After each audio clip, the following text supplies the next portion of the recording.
Open up. Ladies and gentlemen, welcome to a new episode of the Friday Salon. Can Europe rely on the United States of America?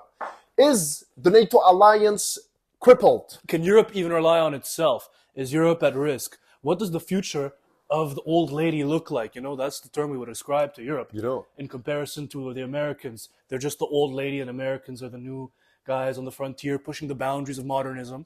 But in fact, we have not escaped the conditions of history. That might be one of the key takeaways we can take away from these from these past couple of weeks of global developments. Realism is back. Actually, So back. it's not that realism is back. Realism It's always been there. has always been there, but some people decided that To dress it up with liberalism. international relations They put on the lipstick of politeness. Voila, on they to tried. realism. They tried to polish the fun fact of state of nature, the Leviathan, the state of hard power on the ground of international relations, and the wake-up call is harsh for certain people. As usual. The realities are simple for others who have always been Understood those up to date realities, with them, yes. you know, and That means, therefore, being up to date with the past, being up to date with the pre-modern world, paradoxically. And to understand today's complexities and the ever-evolving situation on the international scenes, ladies and gentlemen, there are decades where nothing happened, and there are weeks where history is reshaped. And we are in those weeks. Yeah. As we're speaking, I'm sure the situation is evolving and changing, declining or ascending. So we're going to give you a shed of light. We're going to shed light, actually, on the darkness of ignorance. And we're going to try to understand today's approach of international relations with reality, with realism, with history. Yes. Because what did Winston Churchill say about the secrets of statesmanship? How do you decipher, how do you understand the secrets of statesmanship? Statesman must be a historian. History. History! Yes, and then nowadays, whatever news broadcast, YouTube channel, analysis, news article you read or whatever, you're going to see a lot of numbers being thrown at you. This many dollars, this many euros, this many soldiers, this much commodity, whatever. And numbers and quantification, nice. But these numbers, these facts, and these figures are all meaningless if they're not situated within a context of history, statehood, nationhood, and philosophy. And that's kind of what we're going to get out here. We're going to try to elicit the fact that the events of the current day are not without cause and are not without consequence. So where should we begin with this analysis then? First of all, there's that whole idea. Let's give a bit of context. The US want to take off the funding to NATO. Europeans have a wake-up call. Europeans used to rely on American protection, on American bases in Germany, in Poland. And at the moment, there's like roughly 100,000 American soldiers Exactly. stationed all over Europe, primarily in Germany, though also in Italy, Turkey. Poland, big presence in Netherlands, Poland, Belgium. and yes, in the Nordic countries completely. It is only France that is actually Without American troops. yes. General de Gaulle wanted to keep it with. He was always very skeptical of NATO, of internationalism, of that universal trend of history. You know what? De Gaulle was always skeptical of that. He used to call and to refer to the United Nations, actually to any international organization, as being le machin, the thing. The machine, yeah. Le machin, like the Fugazi, like what are you talking about? An international institution that is going to regulate international relations. That never happened, actually. That never happened. And we can see nowadays that nations are becoming bilateral, not multilateral, meaning when the United States wants to deal with another country, or any country wants to deal with another country, they're not passing through some international. supranational institution. Exactly. Yeah. Those are irrelevant, and actually, Or at least they have lost their relevance. yeah, exactly, let's say that. exactly. But of course, it's a great aspect of the world that we can unite all those countries under one roof to discuss. It's a great idea. It's a great endeavor, and but it's actually we're seeing the evolution of the international relation scene, and it's not going that way. Countries are now dealing with each other with hard power on the ground. What cards do you have? We've heard that word, huh? Cards. You don't have the Yes, cards. The yes, cards. What are you yes. dealing with? What can you do? What pressure can you apply? Oh, international law says that? Well, you know, there's that quote about Stalin when he talked about the Pope. Oh, the Pope said that? Well, how many legions does he have? Well, in fact, he didn't know that the Pope's legions are in the minds, not on the ground.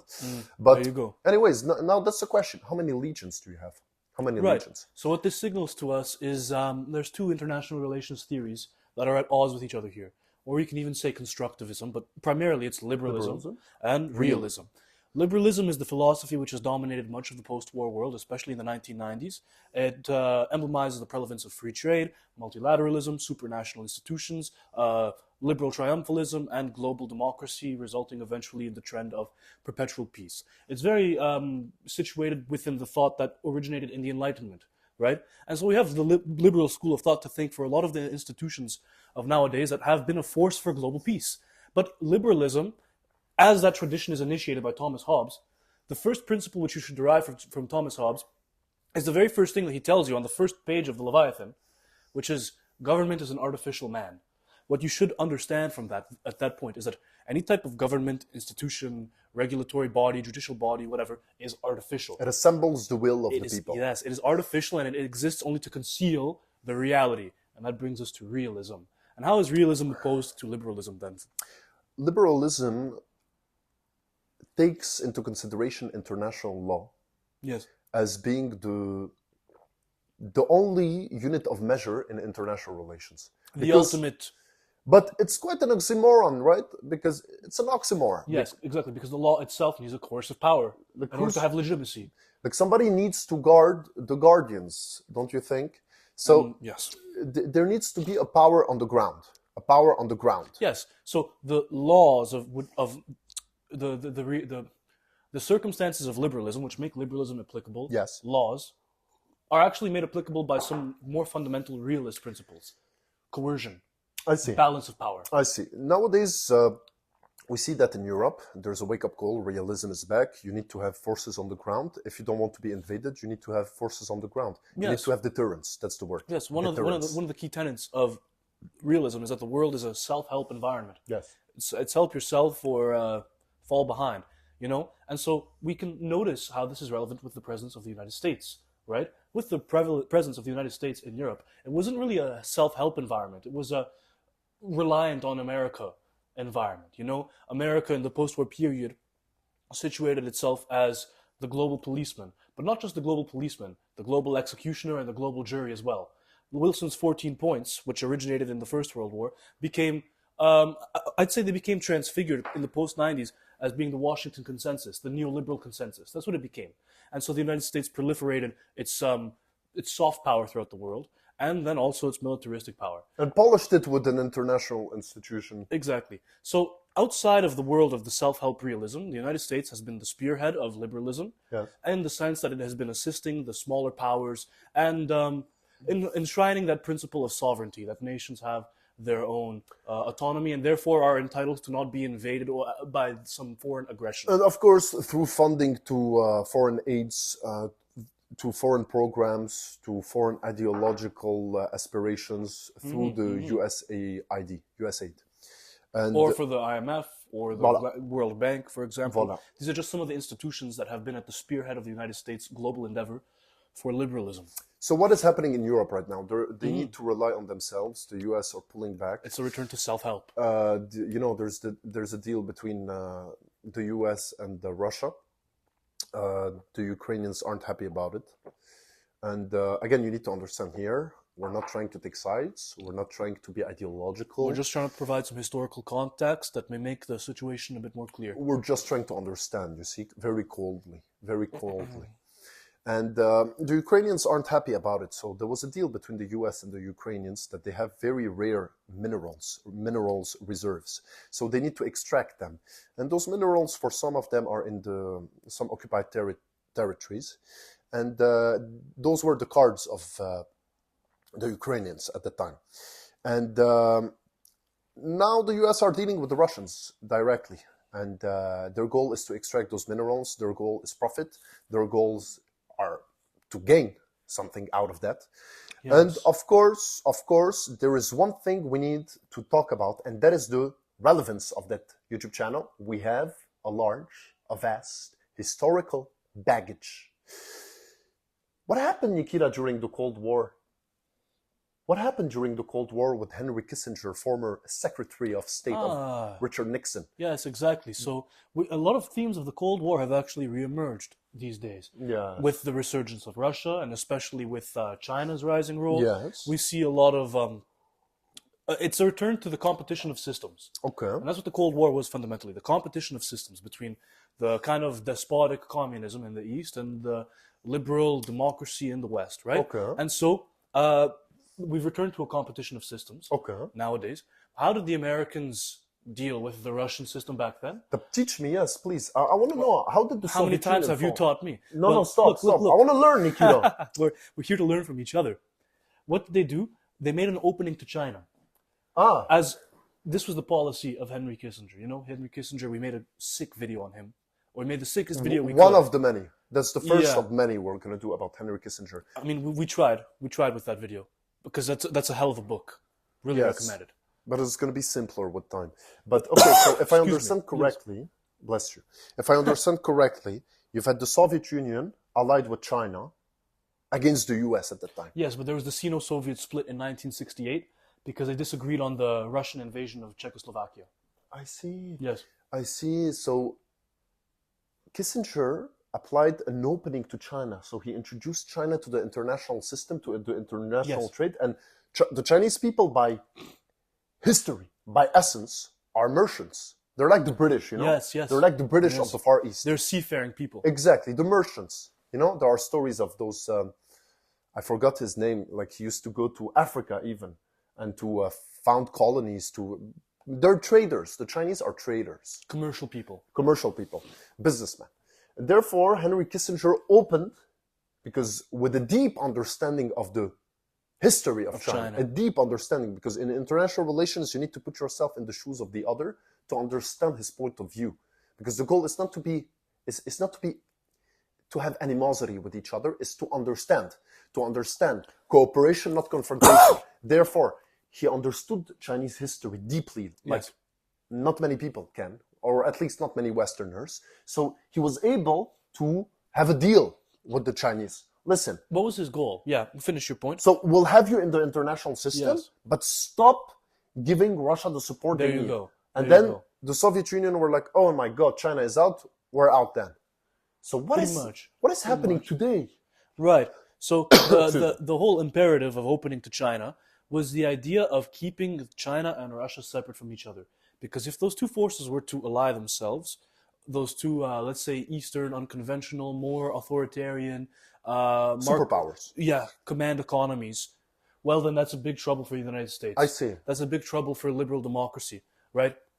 And so it's always been a key imperative of geostrategy for the Americans to keep those two separate from each other. Divide et impera. Divide and conquer. Voila. That's what it means, yes. And so the same thing is happening today. But rather than opening to China, it appears that the Americans are opening to the Russians. I see. Yeah, Henry Kissinger in his book on China, he wrote it, you see. He said that in 50 years we'll have to do the opposite, like meaning we'll have to have a good relationship with Russia in order to... contain.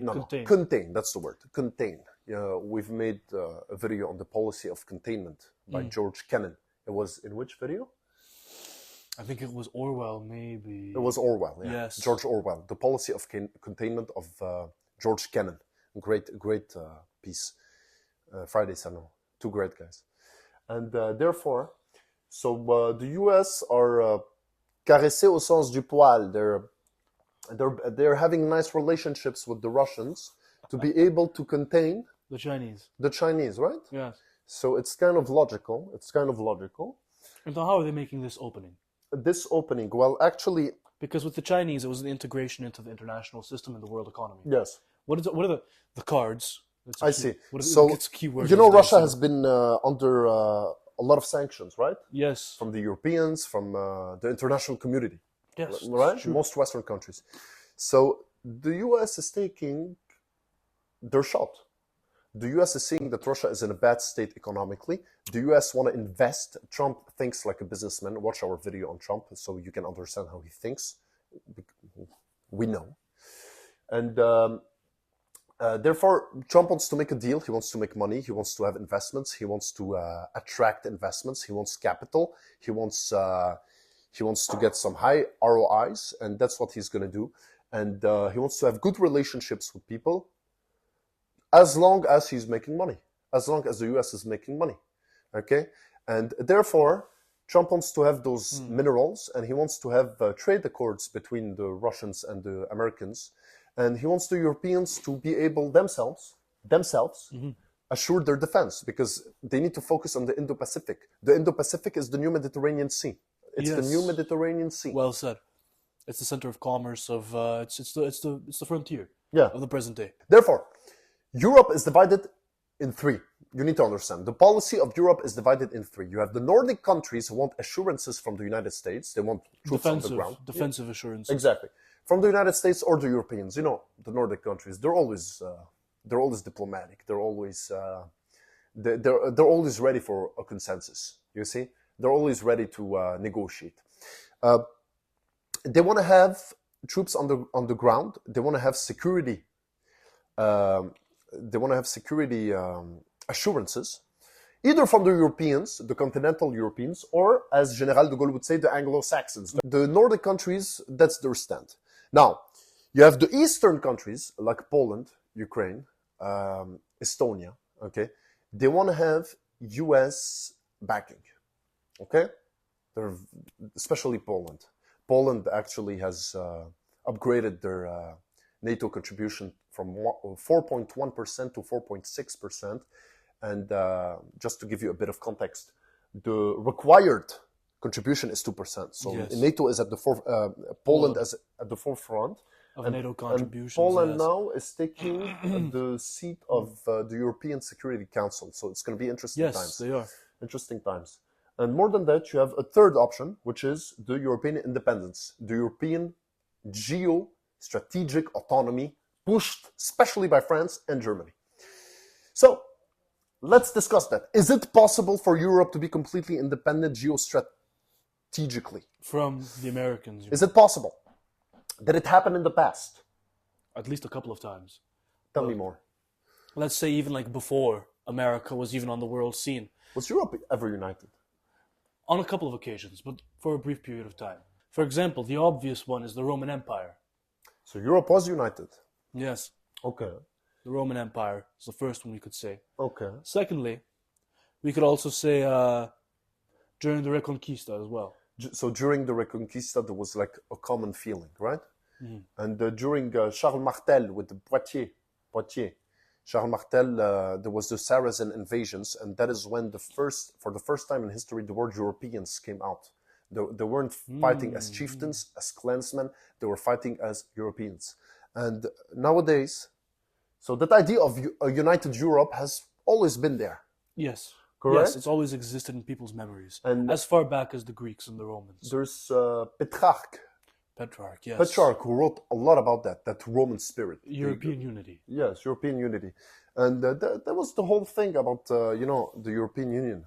It was, first of all, to balance the American hegemony on the continent. Yes. It was, second of all, to be able to create deterrence. Deterrence through what? Economic integration. Exactly. And economic interdependence. Meaning, yes. Meaning, for Germany and France not to go to war again.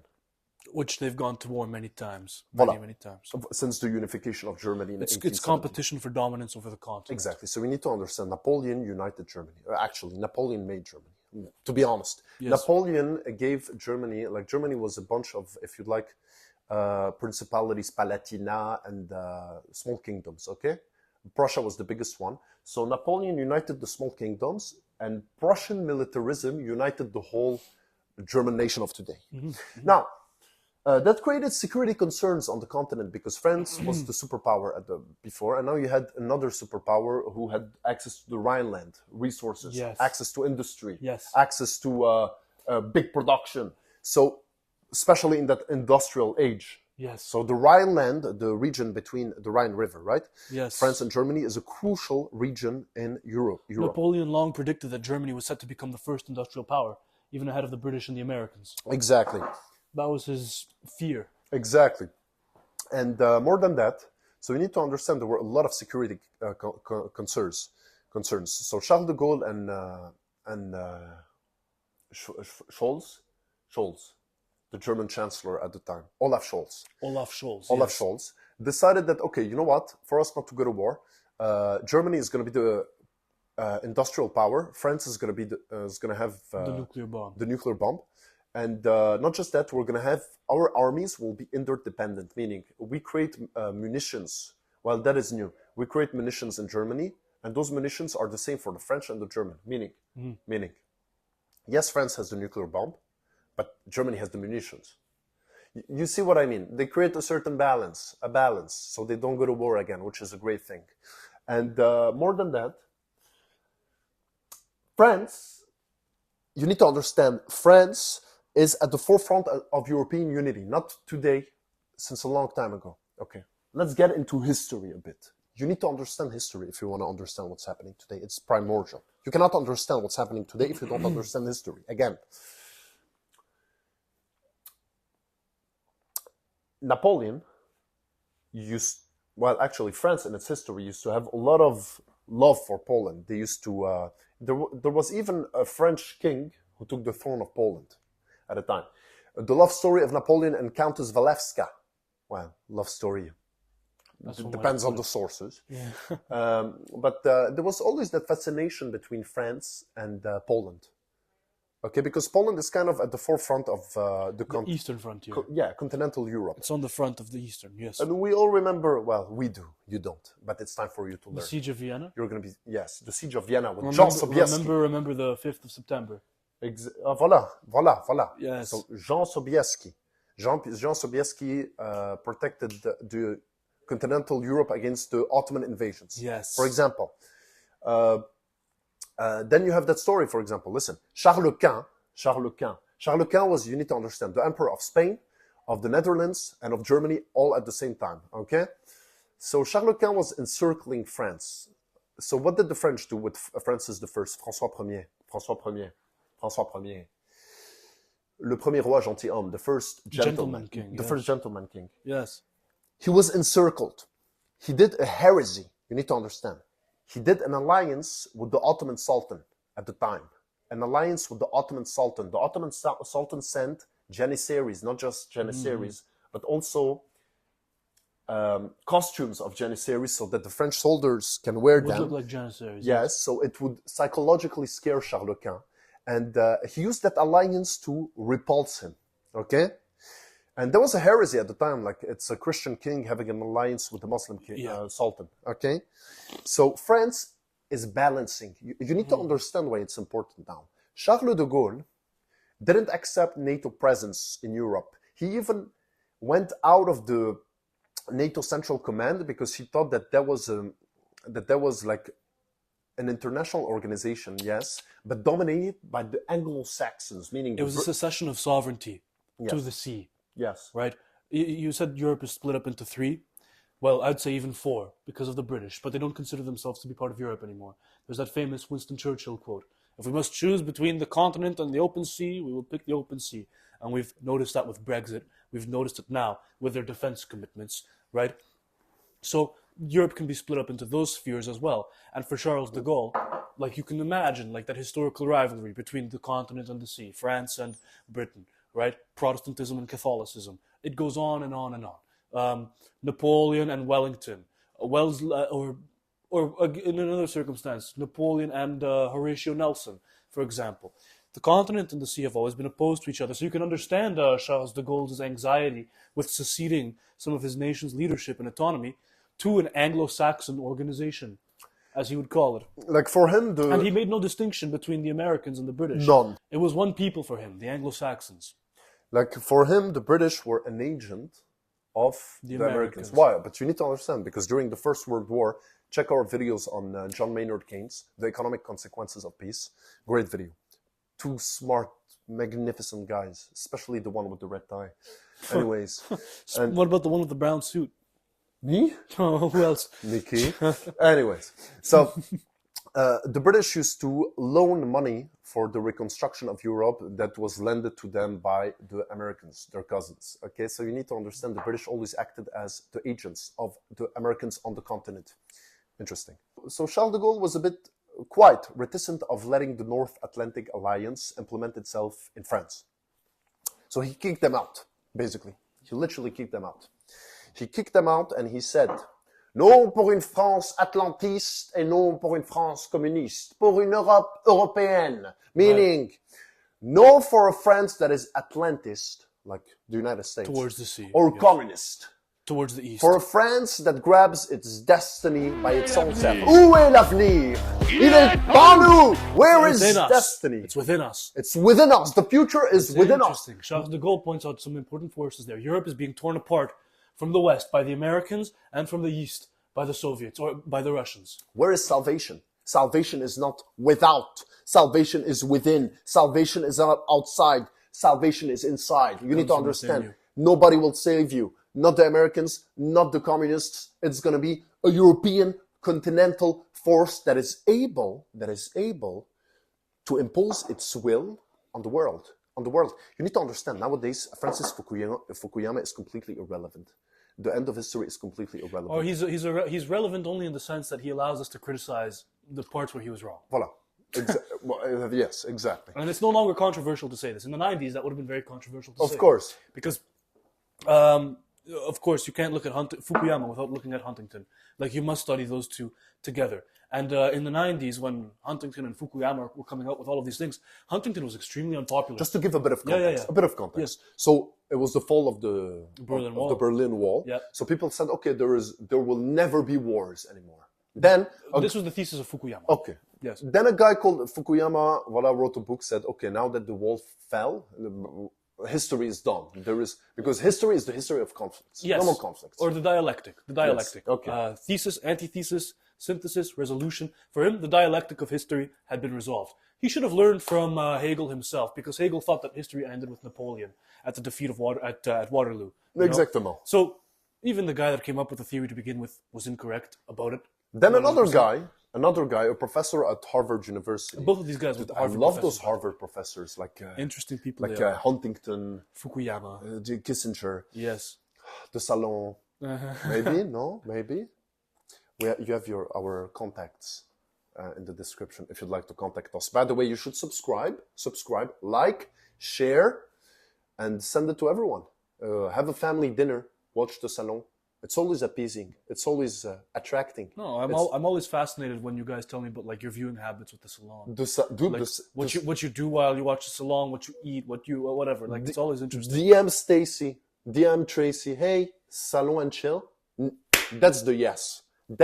Salon and chill. You're smart. You're intelligent. You have balance. You have culture. Of course, she's gonna say yes. There's no worries about that. Anyways, so there's another guy called Samuel P. Huntington, who wrote a book to answer to Francis Fukuyama called The Clash of Civilizations, where he said, listen, man, you're completely wrong, and I am right. You know, I love those people who say, you're wrong, I'm right. And then they start. Very interesting. It's like, I'm not trying to appease you. You're wrong, I'm right. Now, let's listen to why I'm right and you're wrong. With the fall of the Berlin Wall, something new unveiled in the minds of people. Yes. Not an adherence to an economic system, not an adherence to an ideology, not an adherence to a complex and intricate world philosophical, whatever. Blah, blah, blah. No, something else. The clash of civilization. Civilizations are back. Civilizations, meaning, qu'est-ce que la civilisation? Tout ce qui s'agrège à une religion. What is civilization? Everything that comes from a specific religion. Exactly, and that's how Huntington drew the lines. In many forms. Yes. Therefore, nowadays you can see that India is prominent on the international stage. China is prominent on the international stage. Russia is prominent. Those are not countries in the European sense. Not like, in the Westphalian sense. In the Westphalian sense. Yeah. Tell me, what's the what are the Accords of Westphalia? Okay, so the Treaty of Westphalia was, I think it's a foundational piece of international relations theory. Yes. The Peace of Westphalia. That's like a document that gives rise to the idea of sovereignty of nations. Yes. And of nations to begin with, of states. Okay. Right? It's from that treaty, which it was a treaty that was resolved the 100 Years' War, correct? Yeah. the treaty which resolved the 100 Years' War and produced a rather enduring peace Yes. for a long time, gave us the concept of sovereignty, so that means self-determination of a nation, and the idea of statehood itself, which is that a people within their borders are the heirs and commanders of their national destiny. That's the Peace of Westphalia. It's self-determination before Supranational. before the 14 points of Wilson. yeah. Yes. So you need to understand, when you say France, France is not a civilization. France is a Westphalian Nation state. that exists only in the West. That only exists in the West. It doesn't exist anywhere else. You need to understand. It's true. Like, Nation states are a Western idea. voila. The Westphalian state is a Western idea because it emanates from the West. It's an answer to a problem It's an answer to a problem that originated in that emanated Europe, from the in West. Europe. Voila. Yeah. Therefore, it doesn't exist anywhere else. So now, if you want to compete on the international stage, you should compete by civilizations, not by states, not by Westphalian states. Now, if you want to compete with China, for example, China or India, you cannot compete with, like France cannot compete with India or cannot State compete. to state. We're Yeah. talking economically and in terms of Demographically, whatever, Voila. balance of power wise. the civilization of France is Europe. I'll give you an example. France is a state which pertains to a civilization called Europe, or the West, in other terms. Voila. If you go to Germany, if you go to France, if you go to Belgium, if you go to Spain, if you go to Great Britain, Norway, even. you have the same architecture, kind of the same, Yeah, same style, yeah. same architecture. You have the same mentality to a certain extent. Yes. The essence is the same, the form is different, but the essence is the same. Bravo, that's the way to put it.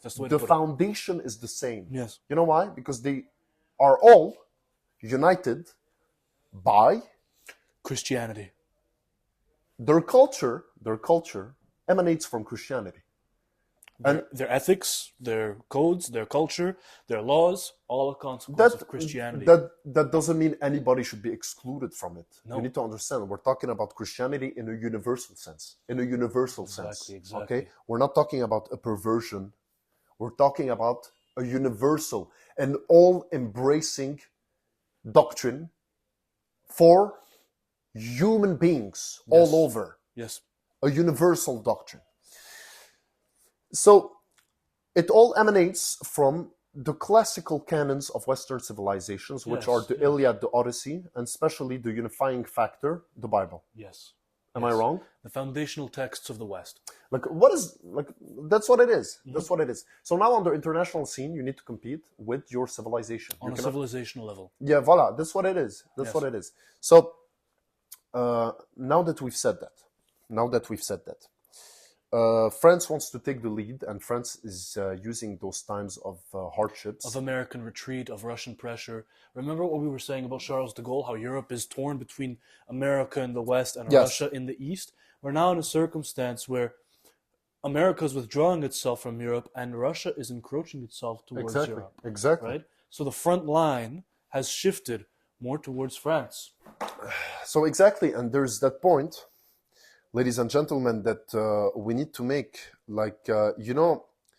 A lot of people, actually, multiple people, and you can see it reenacting itself with the evolution of the international system nowadays. As we've said, there are decades where nothing happened, and there are weeks where decades happen. Correct? Well, multiple people since the decline and the fall of the Roman Empire have tried to reenact it. You had the Holy Roman Empire that was neither Holy nor Roman nor an empire. exactly. They tried it. It was a bunch of Germanic tribes, and that gave birth to Austria and other countries. Blah blah blah. And you've had Napoleone di Bonaparte, who basically knew and understood that the international system will be one not of overcompeting Westphalian nations in the Western sense of the word, but of civilizations. Quand la Chine se réveillera, le monde tremblera. Tremblera, voilà. When China will wake up, Awaken, the world will tremble. and he made reference to that would come after the Opium War with the British, and wake up from that, you could say. Deep slumber, that historical stagnation. Voila, exactly. Historical stagnation. And many historians have tried to answer that question of why did China stagnate? Well, a lot of the American philosophers brought it down to the question of liberty. Yes. And that is maybe one of the differentiating factors, defining factors of the West, is that fascination and passion for individualism, liberty, and freedom. I'll tell you more than that even. The West is great because women are free in the West. Women are free. It means that there are no arranged marriages to a certain extent, meaning that the competition between men is harsher. Meaning, with competition, there is innovation. With innovation, there is advancement. With advancement, there is evolution. Therefore, the West is great because it all starts with the muse of all great endeavors and surmounted dangers, the freedom of women. Happy International Women's Day. Huh. That's a good one. Nice ending. Nice, no? Thanks to you, civilization is built. Thanks to you, barbarians are tamed. Thanks to you, towers are erected. Not only towers. Thanks to you, countries and nations have seen the day. And you are life, you are the tree, we are the seed, together forever. We're not cutting that, huh? I don't know. No, we're not. China was pretty advanced, basically. You need to understand when the West was in the Dark Ages, China had invented long before Luther and Martin Luther and basically the invention of l'imprimerie. Gutenberg's printing printing piece, right?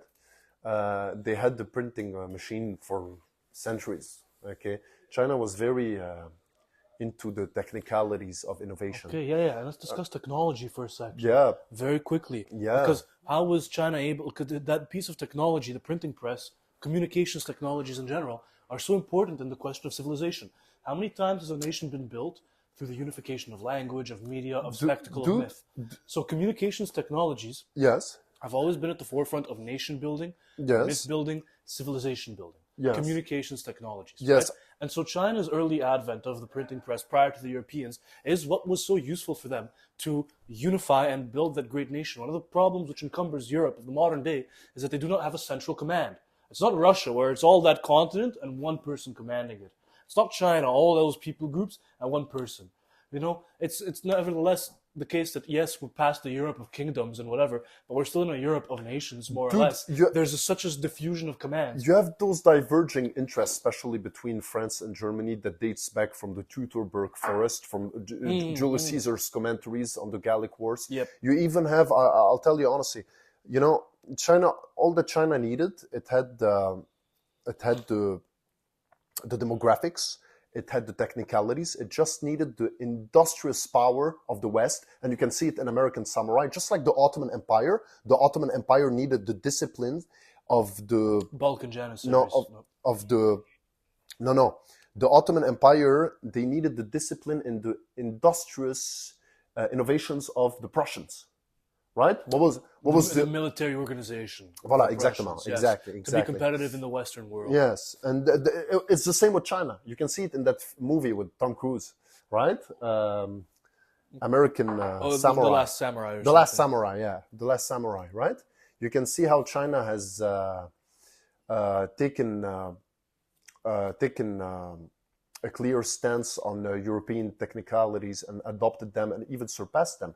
The greatest operas nowadays are in China, by the way.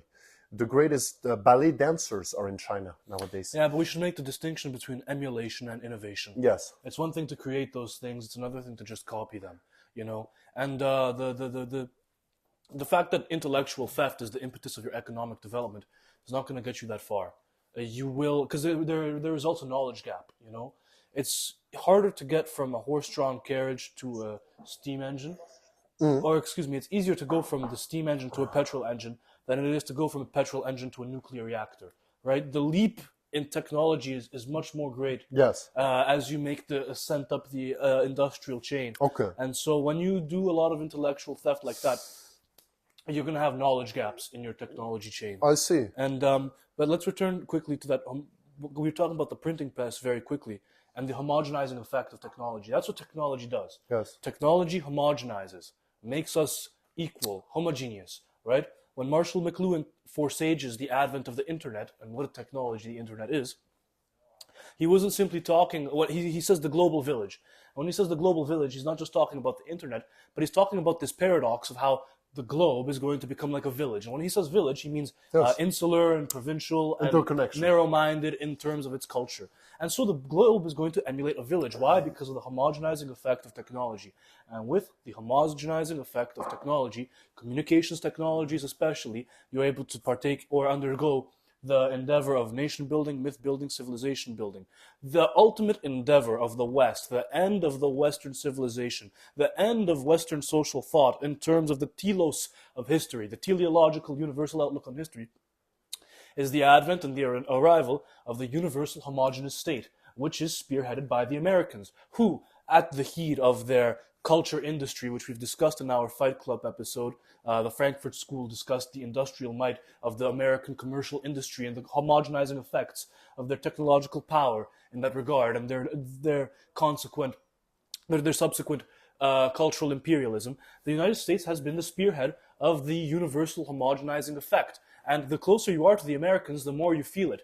It's why Canada is undergoing what it's dealing with today. It's because they are so beholden to the universal They're too close effect. to the sun. Yeah, Icarus exactly. is too close to the sun. They're Icarus, too beholden to the universal homogenizing effects of Western history. Icarus and now is... this is the course that Europe must undergo. What is it which is going to make Europe universal and homogenized if they are to unite under a central command and act as in a civilizational manner as their adversaries are doing in the present day? That's the question Europe must answer. Europe, listen, Shakespeare asked you a long time ago. He asked you. He knew that they would come. He knew it. To be or not to be. Voila, you need to sleep, choose. Aye, yes. To endure the slings and arrows of outrageous fortune. I wish I knew the rest. I was a big Shakespeare guy in high school. Listen. You don't know. Listen. To be or not to be, you need to decide. You need to decide, or destiny will decide for you. Okay? But here in the Salon, we have a clear answer to that. To be, and to definitely be. Voilà! Voilà qui je suis. Mais voilà, même ici, mes amis, c'est fini. C'est mes voeux, c'est mon cri. Mais voilà, tant pis.